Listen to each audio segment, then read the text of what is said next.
Bien, la doctora Claudia Cuello y Gerardo Fuentes es abogada ella y el presidente de Padres Córdoba.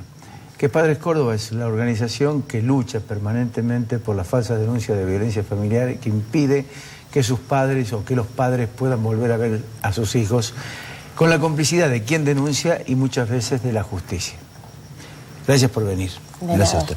¿Es habitual esto, doctora? Y esto desde que la ley de violencia familiar ha tomado un pico en cuanto a la defensa de los derechos de las mujeres, que son absolutamente prioritarios, comprensibles, lo digo como mujer también, pero lamentablemente las progenitoras, y digo esto porque en su mayoría son las mamás, han utilizado esta veta para obtener lo que no podrían obtener en el juzgado de familia.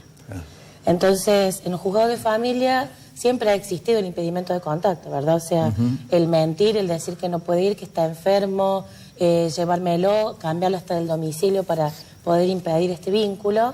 Digamos que la denuncia por violencia familiar llega para reforzar o hacer entrar por la ventana lo que no puede entrar por la puerta. ¿Es laxa la ley? Es laxa, sí, porque los jueces de familia tienen bien en claro que este es un mecanismo. Lo que pasa es que cuando ingresa la denuncia de una mujer, automáticamente la justicia hace lo que tiene que hacer porque la ley así lo establece, que es separar a las partes. ¿Cuál es el problema? Que en el medio de estas partes siempre hay hijos. Claro. Y la persona que va y denuncia tiende a decir en su denuncia que estaba presente el niño, que el niño vio, que el niño escuchó, que la amenaza fue para los dos. Y entonces viene la orden de restricción. Muchas veces tampoco es hacia el niño la orden de restricción y el mismo juez de violencia manda a las partes a seguir la cuestión principal en el juzgado de familia. Pero ¿qué pasa? Mientras tanto, el régimen se ve impedido. Hay que buscar un tercero. Ese tercero puede o no ser del agrado de la progenitora, por ejemplo. Del otro lado de la familia paterna también se complica el asunto. ¿Quién lo va a buscar? ¿Dónde lo retiro? Se buscan alternativas como poner la escuela de por medio y ahí ya involucramos a la institución donde el niño tiene su centro, ¿sí?, de juego, de estudio, porque en la salida del jardín se producen estos tironeos o el chico es retirado antes y el padre no lo puede ver. Perdón, una consulta que se me acaba de ocurrir en este momento. Cuando se producen estos hechos, ¿el padre tiene que seguir pagando los alimentos? El padre tiene que pagar los alimentos siempre. Es decir, que paga los alimentos pero no tiene derecho a ver a su hijo. Exactamente, porque el alimento, digamos, el papá no paga para ver a su hijo. Paga, no paga para que su hijo crezca, se alimente. Se eduque. ¿Sí? Entonces, muchas veces dicen, bueno, las mujeres dicen, si no me paga, no lo ve. O si no me aumenta, no lo ve. No lo ve. Son dos cosas diferentes.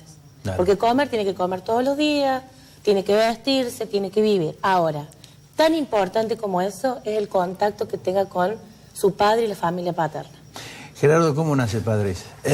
Nace como de manera espontánea, como autoconvocado, con la facilidad que dan las redes sociales, que empezamos a entrar en contacto y empezamos a ver cuestiones, situaciones en común, como son las falsas denuncias. Vale aclarar, porque siempre lo aclaramos y creemos que es un tema tabú y agradecemos la valentía en tratar este tema, que hay un tema que es real, que es el tema de la violencia. No desconocemos, y desde la asociación, o sea, siempre decimos a disposición de la justicia que se investigue lo que se tenga que investigar. Partiendo de esa introducción, surge de una... Nosotros hablamos de familias porque también hay abuelos y hay madres en la asociación, que se han visto imposibilitados de participar de la crianza de los chicos de manera injustificada. Decimos injustificadamente, sin una orden judicial de por medio y sin que genere algún tipo de riesgo, situación de riesgo para la criatura, para el niño, para el hijo.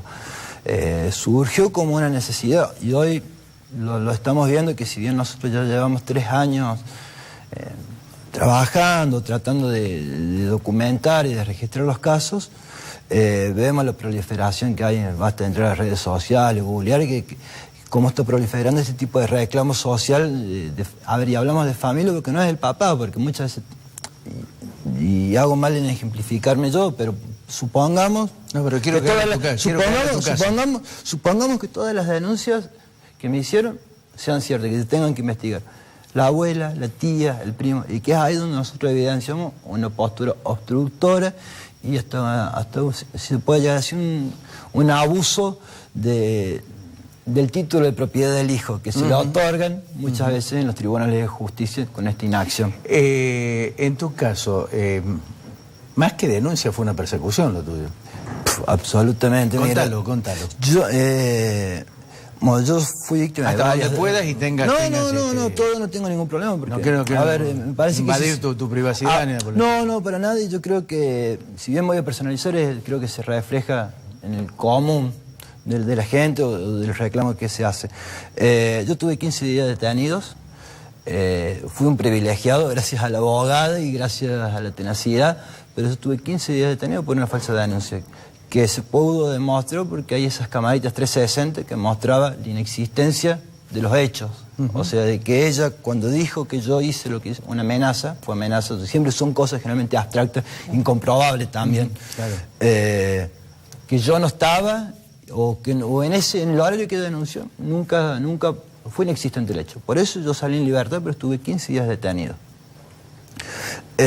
Obviamente con una seguidilla de otras denuncias. Y es increíble cuando uno empieza a hacer el paralelismo, y que eso nos dimos cuenta cuando la doctora empezó a tratar de evidenciar en la fiscalía mi situación, el paralelismo que hay en lo que es familia, en los fueros de familia, y las otras instancias que se han ido generando en las denuncias en civil, denuncias de violencia o en penal. Es increíble el paralelismo. O sea, yo salía de una audiencia, mientras yo calculo que me iba a mi casa contento porque insisto, yo en mi favor tengo 7 resoluciones favorables en familia en cuanto al contacto con mi hija. Yo mientras me iba a mi casa contento, como en el tótem que significaba tener la aprobación del juez para tener el contacto con mi hija, yo calculo que se estaba yendo a una unidad judicial a realizar una denuncia. Sí, es sistemático. Es más, yo saliendo, estando ya en libertad y habiendo salido de esa situación, siguieron las denuncias. ¿Podés verte a tu hija? No, desde agosto del año pasado, que en un jardín donde la mamá le inscribió el año pasado, ella misma para fines de agosto la retiró del jardín, porque uno de los últimos acuerdos vigentes era que yo la retirara a la gorda desde el jardín para no cruzar, para evitar las denuncias y cualquier situación que se pueda afectar a la confusión. ¿Te pusiste un...? Sí. Es absolutamente invasivo y degradante como persona. Invasivo. Yo para venir acá, yo tuve que llamar al centro de monitoreo y decir que yo iba a estar acá porque posiblemente tengo que andar con un agrimensor. Tengo una restricción de 1500 metros por la tobillera. Cuando estoy a esa distancia, al monitoreo les salto como una chicharra, les aviso, les notifico, no sé cómo funciona internamente el sistema.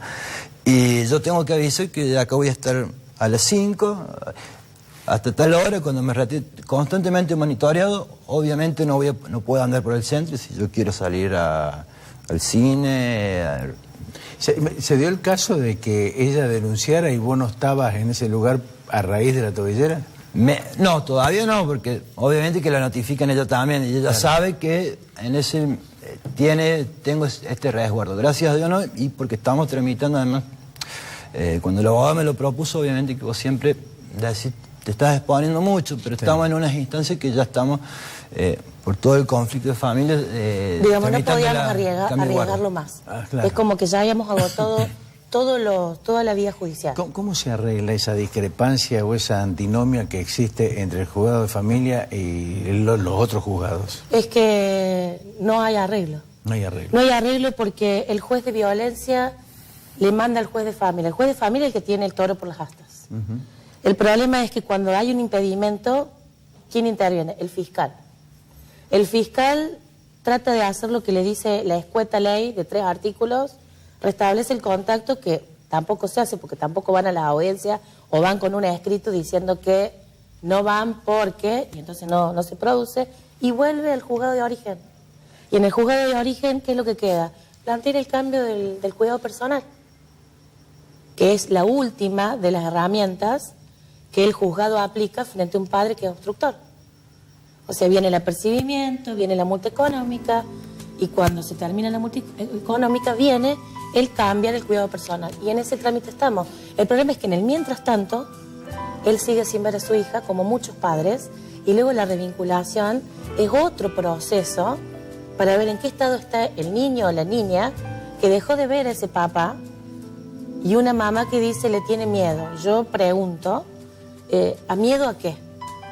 ¿O miedo a la idea de qué? Porque es un miedo que no generó el padre que no está en contacto, sino el padre que está en contacto. Y esa es una forma de hacer violencia hacia los niños. Hacia los niños. Hacia los niños. ¿Cuántos miembros tiene Padres? Padres tienen 1530. O sea, Y- 1530 padres que no ven hay a sus hijos. 1530 casos de padres que están impedidos, que no pueden participar de la crianza de sus Que hijos. son a los que tenemos acceso nosotros, evidentemente, en el interior. Y, o sea, Es mucho más. Claudia, Gerardo, muchas gracias. Gracias No, por de nada. venir, gracias por Gracias por difundir. gracias por el apoyo. ¿Eh? Gracias por el... Nos vamos, esto ha sido todo por hoy. Nos volvemos a encontrar el próximo miércoles en otra mesa de diálogo. Que tengan muy buenas noches.